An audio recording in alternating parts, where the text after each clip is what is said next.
So we've patched majority of all these little holes. If you guys remember, old video, had all these micro holes, took a ton of screws out. Finally sort of patched them. And now I'm gonna start trying to prep the surface to paint.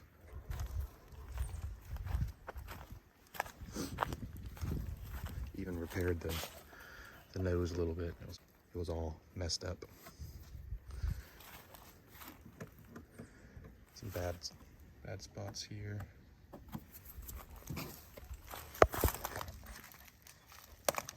Got some holes sort of on the underside. I hadn't flipped the boat over to do any of the bottom side patching, but so yeah, here's the sanding process. So you're gonna want face protection and eye protection, and preferably long clothes, because you're dealing with some paint, toxic chemicals, and fiberglass itself.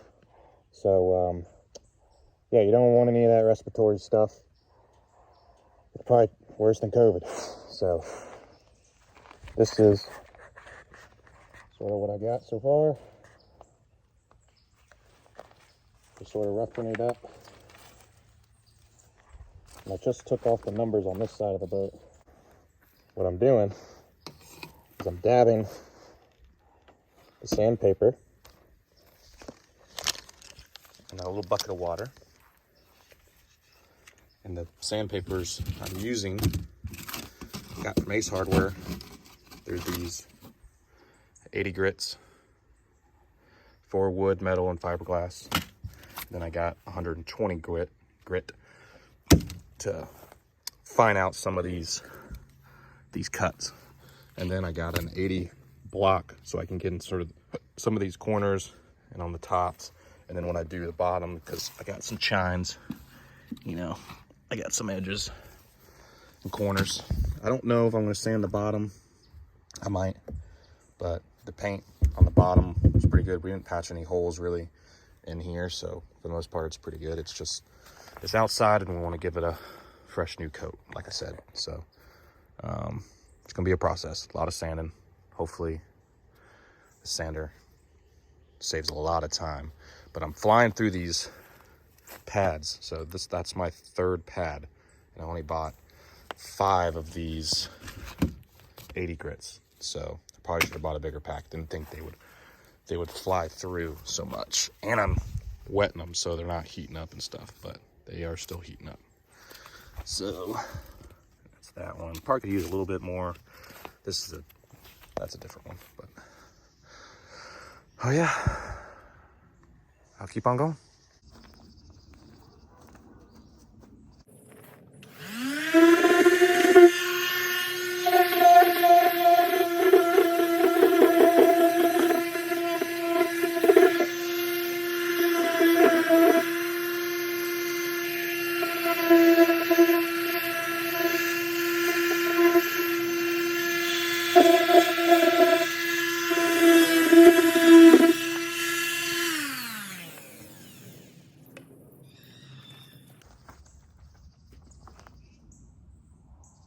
I'm just feeling it every time too, just to see how rough the edges are.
So, one of the spots definitely didn't adhere the patch, so I got to go and repatch that. But for the most part, it looks like it's going pretty good. Gotta miss that spot. Got a couple more. This is nice and smooth. Little raised still, but got a lot more ways to go. But this is part one, so we'll see how far we get today.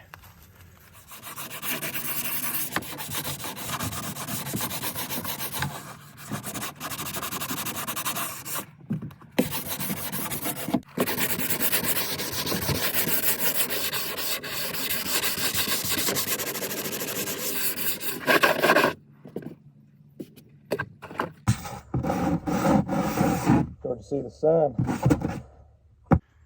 And what I'm using to remove my numbers, it's just one of these cheap razors. You don't want to cut too deep. That's why it's nice to have one of these ones that hold a razor. You could use a heat gun, but for the most part, these are already sort of like falling off. So I'm just sort of lightly pulling, and they're coming off. They probably weren't put on correctly. It probably didn't clean the surface below, or they're just super old. So that's all you do to get things on the numbers off, so I can sand underneath here. So I probably won't remove this one. I'll just keep this as a painted square that will have the original coat underneath that, because I don't want to ruin this. I got all the way till June, and it's only November, so I ain't gonna ruin that or not stop the paint process. Look at that, found another hole just from sanding. Look at that. Oh, forgot that spot. All right, and like that, they're a little light sanding. For the most part, the numbers are gone. Sort of see them faded. Might keep feathering them in with the 120 to really get them away, because when you paint, they might still sort of have a residual spot, but when we put stickers there, they probably won't be able to be really noticeable anyway. But these numbers are going to be probably a little bit more of a pain to get off, because the top of this Wigeon is grit. So hopefully they come off pretty good once we paint, but I don't want that to be showing. So all y'all know that I am doing a Wigeon. I am doing a Wigeon. I'm cutting the old stickers off. Some of them didn't even exist anymore. So like this side basically just said Wigeon. So yeah, I'm gonna get new stickers and get rid of these old ones. So, and if I don't, this is recorded as I had a Wigeon. So, because this technically on the title is homemade. So this was way before I think Cody had them as an official boat company. So, and like that, the Wigeon logos are off. All right, as you can see, I left this little bit here and the stuff on the top so you can see where I've been sanding the most. Getting some of that old spray painted marsh yellow off. And for the most part, it's pretty good. Got most of the Wigeon logo disappearing.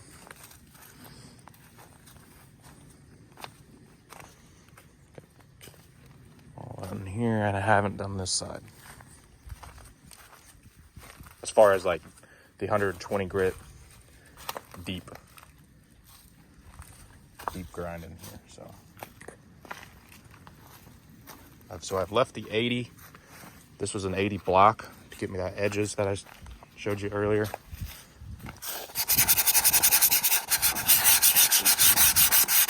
Gets this yellow off pretty dang quick.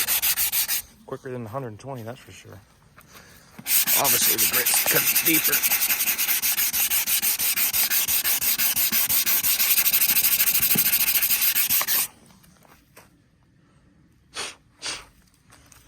See all that dust? You don't want that in your mouth.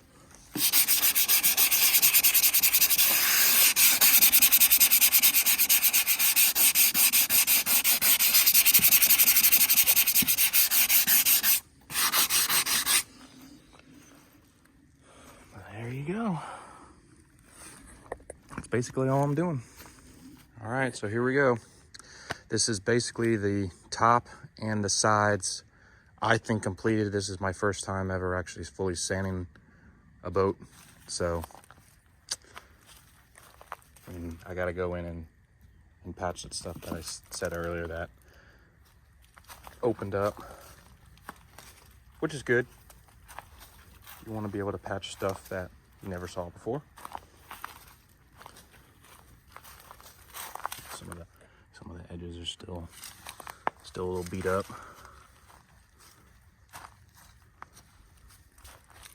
On here, that stuff chipped off as I was sanding. The nose looks a lot better.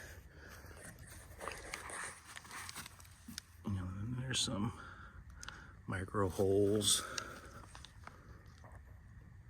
Of course, I'll get to this when I flip the boat and start patching the bottom. But this boat is not light like a canoe. I mean, I could barely pick it up with one arm. This is a solid duck boat, so this is no easy feat just to do solo, so I'll probably need some help flipping it. Gotta take the seats out and the lights in the front so it can lay on some sawhorses or something.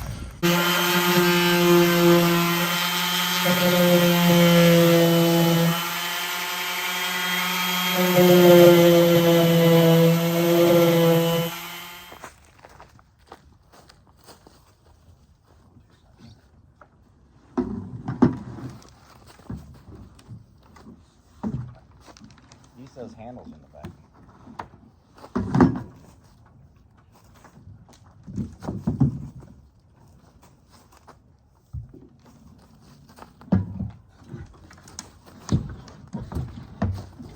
Get on that box.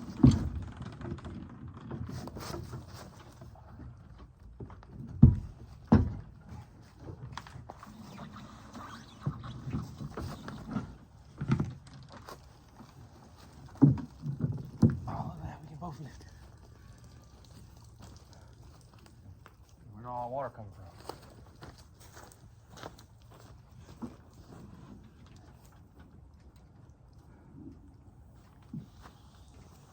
The butt crack showing. Yeah, it needs to be gel coat. All right, that's flipping the boat. We could fill that.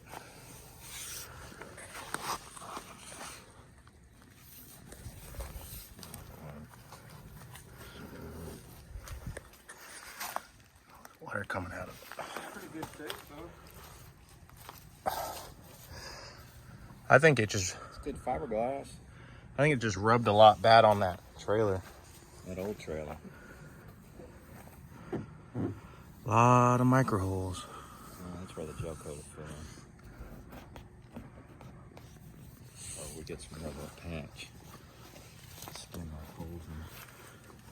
That's the stuff that gets into the fiberglass and makes it soft. Like this color would be good. You can tell it definitely rubbed on some rocks.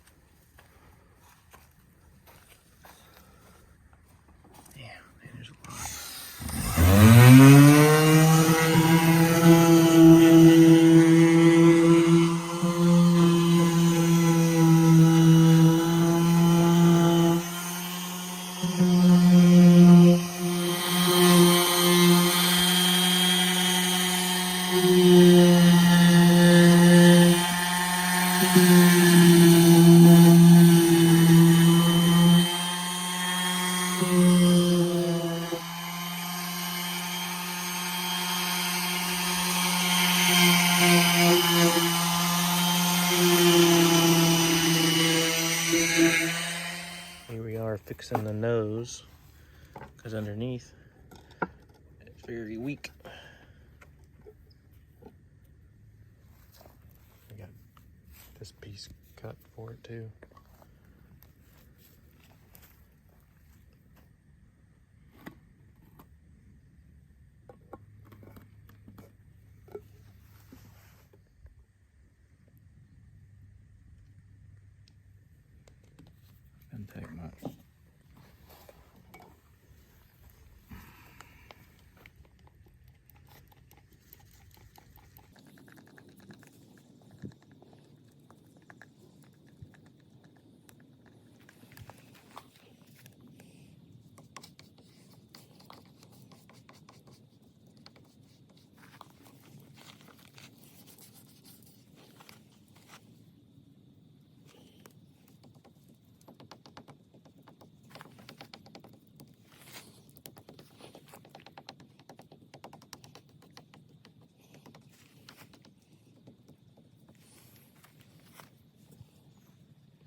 right, so that's the nose patch, and the rest of the bottom has been sanded. Gonna buy some more Bondo, patch all these micro holes.